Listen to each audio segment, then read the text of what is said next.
அந்தகார சங்கிலிகள் அறுத்திடவே அக்கினியை ஊற்றிடுவே ஊற்றிடுவே வல்லமையை இந்த நாளில் எங்கள் மேலே ஊற்றிடுவே அக்கினியை இந்த நாளில் எங்கள் மீது வல்லமையோடு வல்லமை வல்லமை தாருமே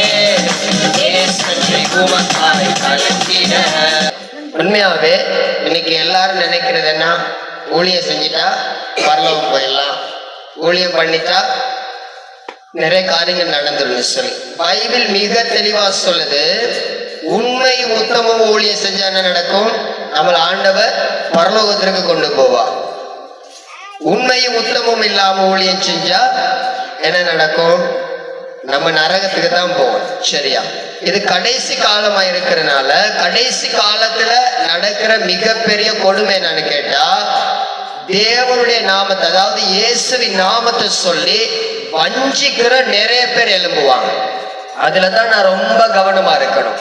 பிசாசு ஆரம்ப நாட்கள பல காரியங்களை இந்த பூமியில கையாண்டுகிட்டே வந்த ஜனங்களை வஞ்சிக்க, எல்லா காரியங்களும் இப்படியே நாட்கள் செல்ல செல்ல இன்னைக்கு பிசாசு எடுத்திருக்கிற மிகப்பெரிய ஆயுதம் என்னன்னு கேட்டா, ஊழியக்காரங்களை கொண்டு எப்படி மற்றவங்களை வஞ்சிக்கிறது, ஊழியக்காரங்களை கொண்டு எப்படி தன்னுடைய காரியத்தை சாதிக்கிறது. அததான் பிசாசு ரொம்ப கவனமா செஞ்சுக்கிட்டு இருக்கா. அப்ப மகிமையுள்ள வாடாத கிரீடம் நமக்கு இருக்கு. நம்மள எதுக்கு இவ்வளவு பிரயாசப்படுறோம், எதுக்கு ஜெபிக்கிறோம், எதுக்கு வேதத்தை தியானிக்கிறோம்?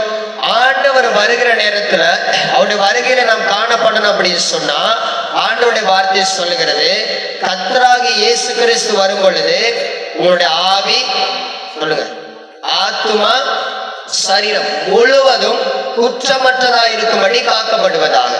ஆண்டவர் வருகிற நேரத்துல நம்முடைய ஆவி ஆத்துமா சரீரம் பரிசுத்தமா இருந்தாதான் பரலோகத்துக்கு போக முடியும், இல்லைன்னா போக முடியாது. சபைக்கு வர்றவங்க ஜெபத்துக்கு வர்றவங்களை பார்த்து நம்ம என்ன சொல்லுவோம், நீங்க மதுபானம் குடிக்க கூடாது, தவறான பழக்க வழக்கங்கள் உங்களுக்குள்ள இருக்கக்கூடாது, அசுத்தங்கள் இருக்கக்கூடாது. ஏன் நம்ம சொல்றோம்னு கேட்டா, நம்ம இப்படி சொல்ல ஆசையா, மற்றவங்களை திருத்தி நமக்கு லாபமா? பரிசுத்தம் இல்லாம தேவனை யாரும் தரிசிக்க முடியாது. பரலோகத்துக்கு போகணும்னா கட்டாயம் நம்ம என்ன செய்யணும் கேட்டா, பரிசுத்தமா இருக்கணும். தேவனுடைய மனுஷன் தேறினவனாகவும் எந்த நற்கிரியை செய்ய தகுதி உள்ளவனாக இருக்கும்படியாக அவைகள் உபதேசத்துக்கும் பெஸ்ட். ஆண்டோடைய வார்த்தைய நம்ம எதுக்கெல்லாம் பாவிக்கலாம் அப்படின்னு கேட்டா, மற்றவங்களுக்கு உபதேசம் பண்ண. ஆண்டோடைய வார்த்தை சொல்லுது, அதிக ஆக்கினியை அடைவோம் என்று அறிந்து சகோதரரே உங்களில் அநேகர் போதகராகாது இருப்பீர்களாக. பரிசுத்த வேதாகமத்துல ஆண்டவர் என்ன சொல்லி இருக்கிறாரோ அத ஜனங்களுக்கு சொன்ன என்ன நடக்கும், ஜனங்களுக்கு விடுதலை வரும். அத ஜனங்கள் கேட்கிற நேரத்துல பிசாசு ஓடி போவாங்க. நல்ல வசனத்துக்கு செவி கொடுத்துக்கக்குள்ள பிசாசு நம்மளை விட்டு சொல்லாமலே ஓடி போயிடுவாங்க. காரணம் என்ன சொன்னா, நம்ம வாசித்து தியானிக்கிற நம்ம கேட்கிற இந்த வார்த்தை தேவ ஆவியினால் அருளப்பட்டிருக்கிறது.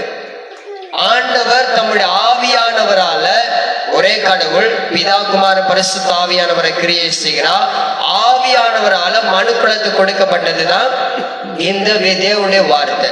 இந்த வேத வார்த்தையை வாசிக்க வாசிக்க உங்களுக்குள்ள என்ன நடக்கும்னு கேட்டா, நான் அடிக்கடி சொல்றது, எங்க வீட்டுக்கு போனாலும் பைபிள் வாசிக்கிறீங்களா, ஜெபிக்கிறீங்களா, பைபிள் வாசிக்கிறீங்களா, ஜெபிக்கிறீங்களா அப்படி சொல்றதுக்கு காரணம் என்னன்னு கேட்டா, நீங்க நல்லா கேளுங்க, நீங்க பைபிள் வாசிக்கிறதுனால என்ன நடக்குதுன்னு கேட்டா, பிரதானமா நீங்க பரிசுத்தமாக்கப்படுவீங்க.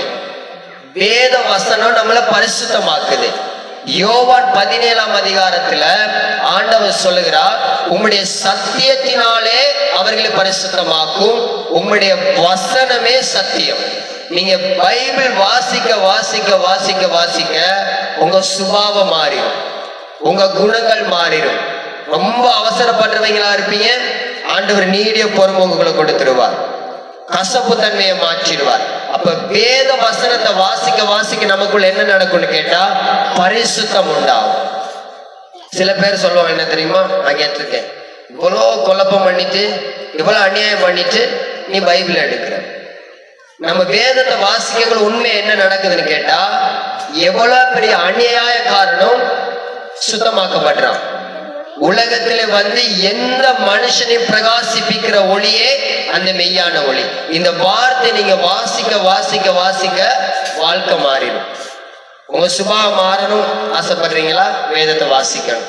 உங்களுக்கு இருக்க வியாதி மாறணுமா? நீங்க வேதத்தை வாசிக்கணும்.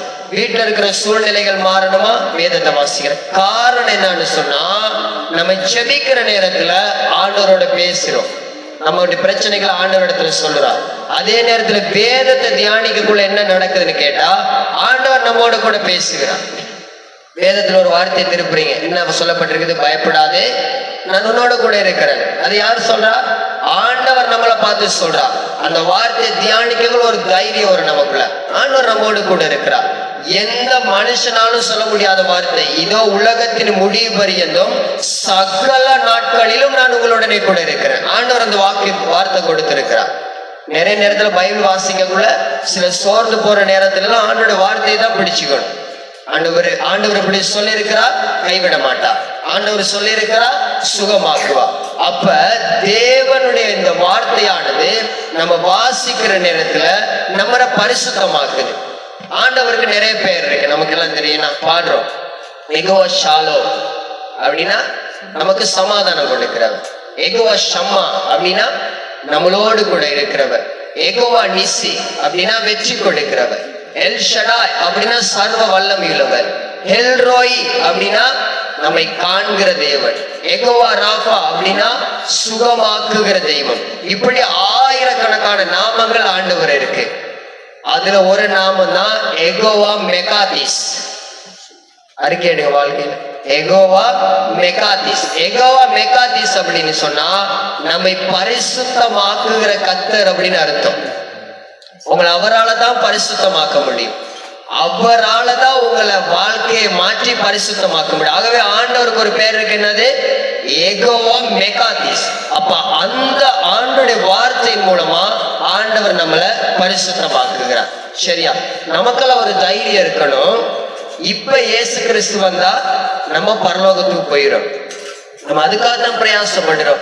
சில நேரத்துல நம்ம சில பேரை சொல்லாட்டியும் அவங்க இப்படி எல்லாம் இருக்கக்கூடாது, வேதத்துக்கு முரணானது அப்படியெல்லாம் நம்ம சொல்றதுக்கு காரணம் என்னன்னு கேட்டா, கூட்டம் சேர்க்கறதுக்காகவோ லாபத்துக்காகவோ இல்ல.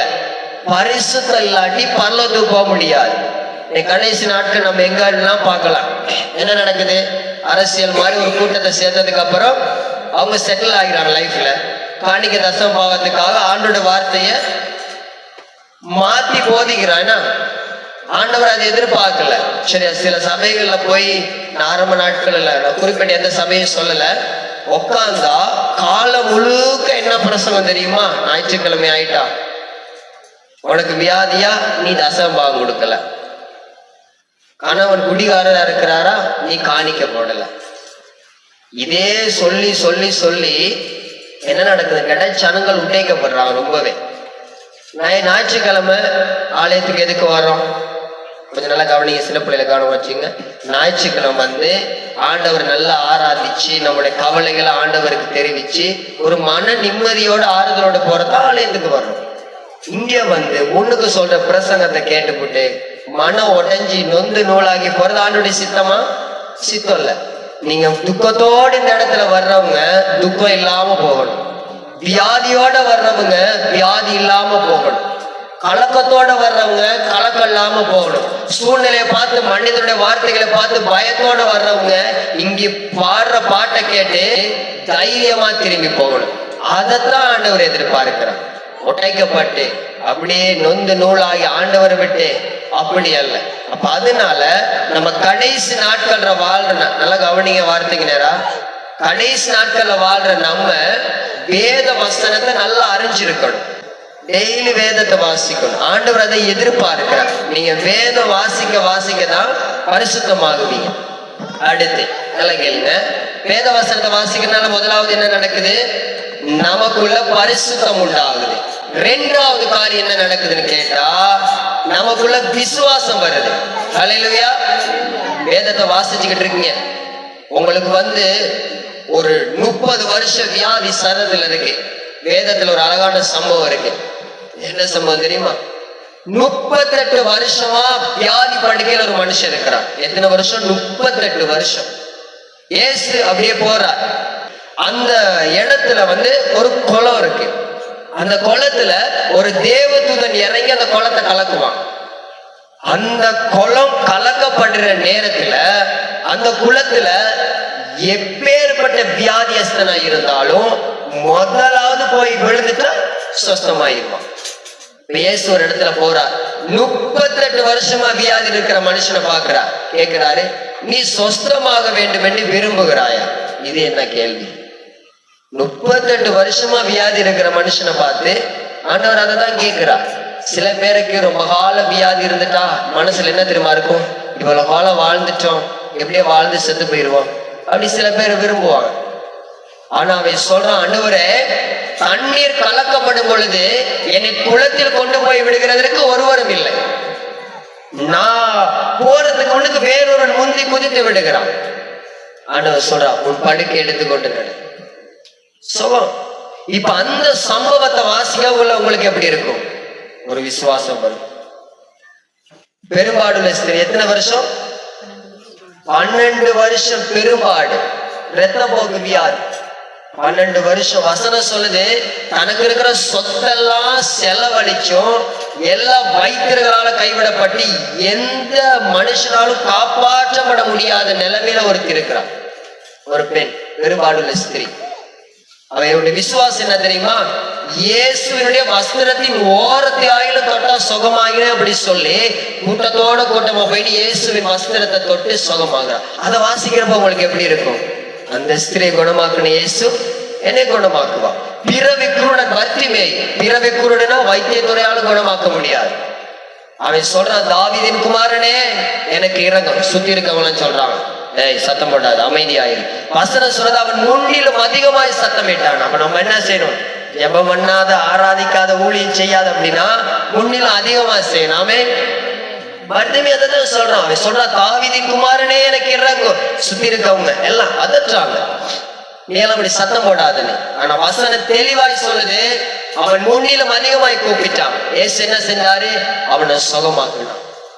ஏசுடைய எவ்வளவு அற்புதங்க. நீங்க வேதத்தை வாசி, உங்களுக்கு விசுவாசம் பெறும். அதனாலதான் பைபிள் வாசிக்க சொல்லுது. இல்லைன்னா பிசாசு சொல்லுவான், என்னத்த உனக்கு நடக்கும்.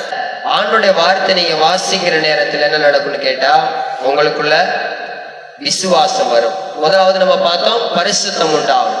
2வது நமக்குள்ள என்ன நடக்கும்னு கேட்டா விசுவாசம்.